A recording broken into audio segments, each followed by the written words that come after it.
La Terre est habitée par une colossale variété de créatures. La vie s'est insinuée partout, colonisant les milieux les plus divers, du pâturage normand au désert glacé, en passant par les forêts tropicales et les circonvolutions de nos estomacs. Combien d'espèces seriez-vous capable de citer de mémoire? 10? 100? 1000? Selon les estimations, entre 5 et 100 millions d'espèces différentes peuplent la planète.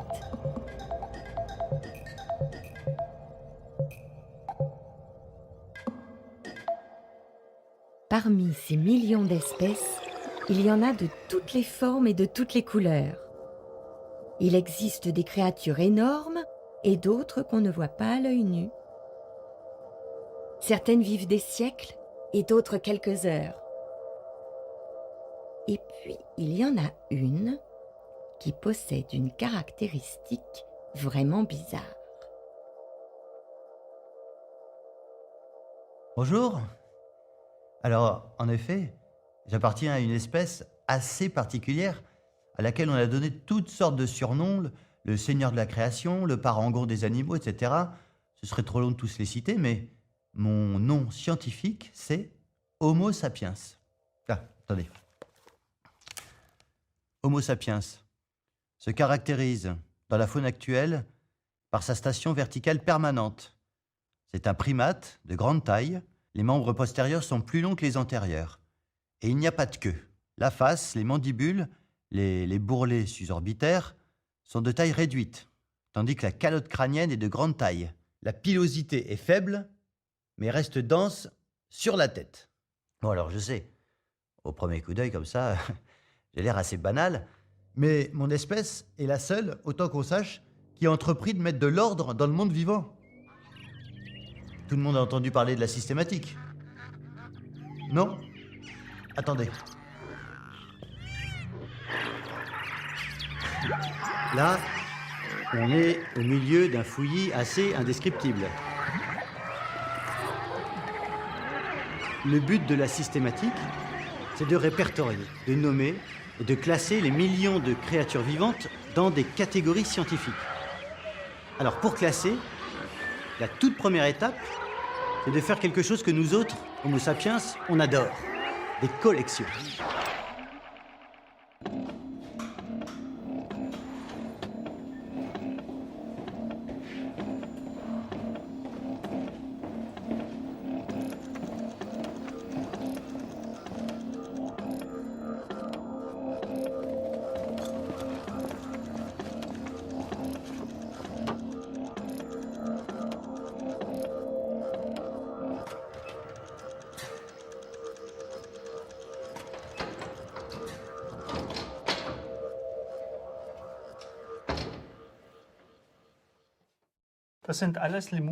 Ce sont pratiquement tous des lémuriens d'Afrique.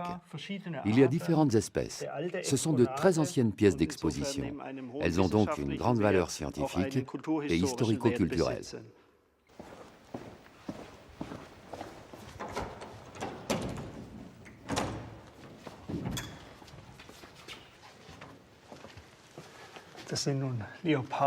Voilà des léopards de différentes populations. Et en voilà un qui vient de Bali, un autre de Chine, et celui-ci vient de Java.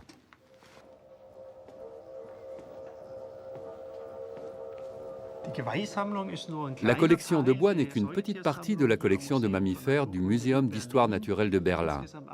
Celle-ci regroupe en tout 150 000 individus. Cette collection permet de rendre compte de la diversité biologique actuelle, mais elle donne aussi la possibilité aux scientifiques du monde entier qui viennent ici d'étudier la morphologie de ces spécimens, dans le but de classifier et de décrire la diversité biologique, mais aussi de comprendre leur apparition et leur évolution.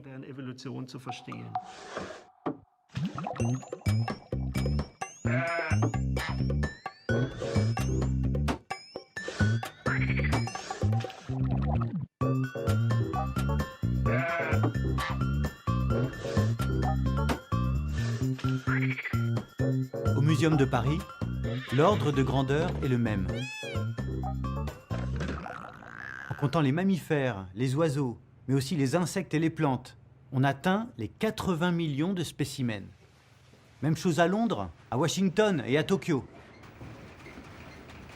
En fait, si l'on additionne les collections du monde entier, on dépasse allègrement le milliard de spécimens. Les collections d'histoire naturelle, particulièrement en ornithologie, sont des collections de masse. Énormément de spécimens. Alors c'est un problème qui est récurrent depuis, finalement, en France, l'époque de Buffon et du cabinet du roi, donc le XVIIIe siècle, où Daubenton, le premier garde du cabinet du roi, se plaignait déjà du manque de place. Aujourd'hui, ici à la Zoothèque, on évoque la même chose. La place, il n'y en a plus de disponible. En 1793, à l'émergence du Muséum national, le nombre d'oiseaux est de 450. Aujourd'hui, il est de 155 000.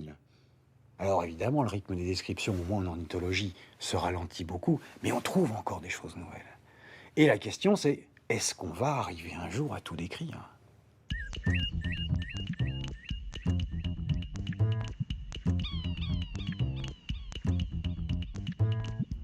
Le point de départ, pour décrire le vivant, c'est la notion d'espèce.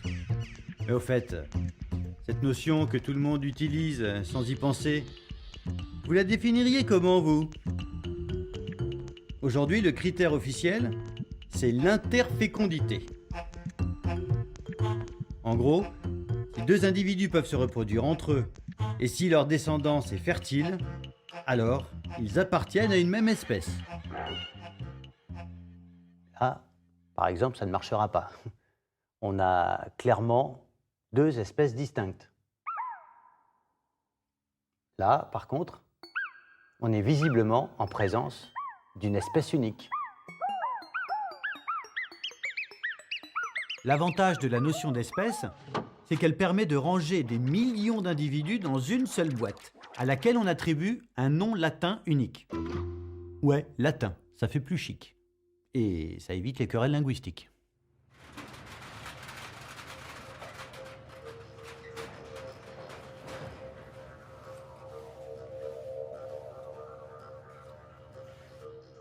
Dans cette section de la zoothèque sont rassemblés des spécimens qui sont singularisés par une étiquette rouge, c'est ce qu'on appelle des types. Alors un type, c'est quoi ? C'est le maître étalon d'une espèce. Tout le vivant est régi par le système de la description des types. Alors, par exemple, ce gibbon à main blanche, qui a été collecté vers 1822-1826 à Java, a été envoyé ici à Paris. Et puis les gens qui l'ont examiné se sont tout de suite rendus compte que ça correspondait à rien de ce qu'on connaissait à l'époque. Donc ils ont dit, c'est une nouvelle espèce. On définit un type et on lui donne un nom. Parce que c'est ça qui compte, c'est de donner un nom.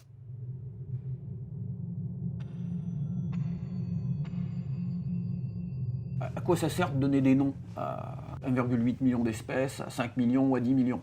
Bon, je dirais en soi, à rien. En fait, les taxonomistes ne produisent pas des noms pour eux-mêmes, ils produisent des noms parce que, je dirais que c'est l'étiquette qui est sur un tiroir. Dans le tiroir, on va vouloir y mettre des attributs et des propriétés. Par exemple, mange un tel, est mangé par un tel, transmet telle maladie.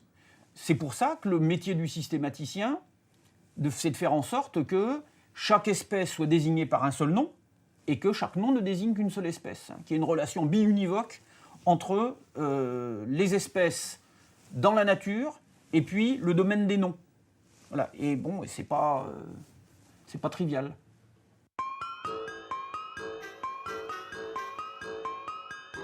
À l'heure où je vous parle, on a répertorié et nommé exactement 1 749 577 espèces vivantes. Mais donner des noms ne suffit pas à construire une image cohérente de la nature. On sent bien, intuitivement, que le chien est plus proche du loup que de la langouste, qui elle-même a plus en commun avec le crabe géant de Tasmanie qu'avec la vache bretonne. Comment rendre compte de ces ressemblances qui existent entre des espèces différentes ? Prenons au hasard un petit échantillon du monde vivant. Le saumon d'Écosse, le lémurien, le canari, l'escargot, le crocodile, la chauve-souris, et puis moi. Pour faire un classement, il faut choisir un critère. Et là, j'ai justement une machine à trier. Avec sa télécommande, c'est très pratique. Il suffit de taper un critère, essayons les ailes. On tape son critère et on passe tout le monde dans la machine.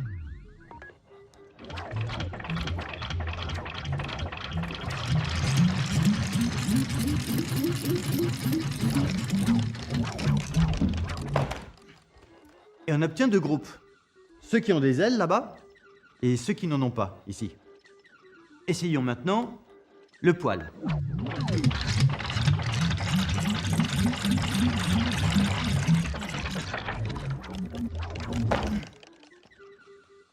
J'obtiens à nouveau deux groupes. Les sans poils et nous, les poilus. Mais maintenant, ceux qui ont des ailes sont séparés. Prenons maintenant les pattes.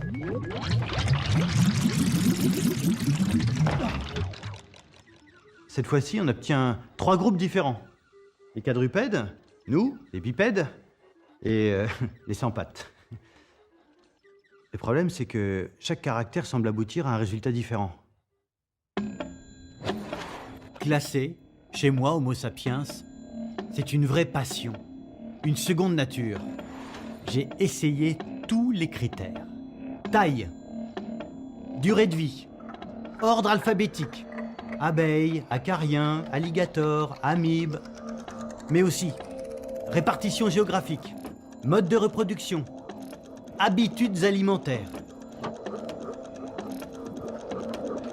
J'ai inventé 1000 systèmes de classification, du plus primaire au plus subtil, du plus rationnel au plus arbitraire, comme dans cette ancienne encyclopédie chinoise évoquée par l'écrivain argentin Jorge Luis Borges.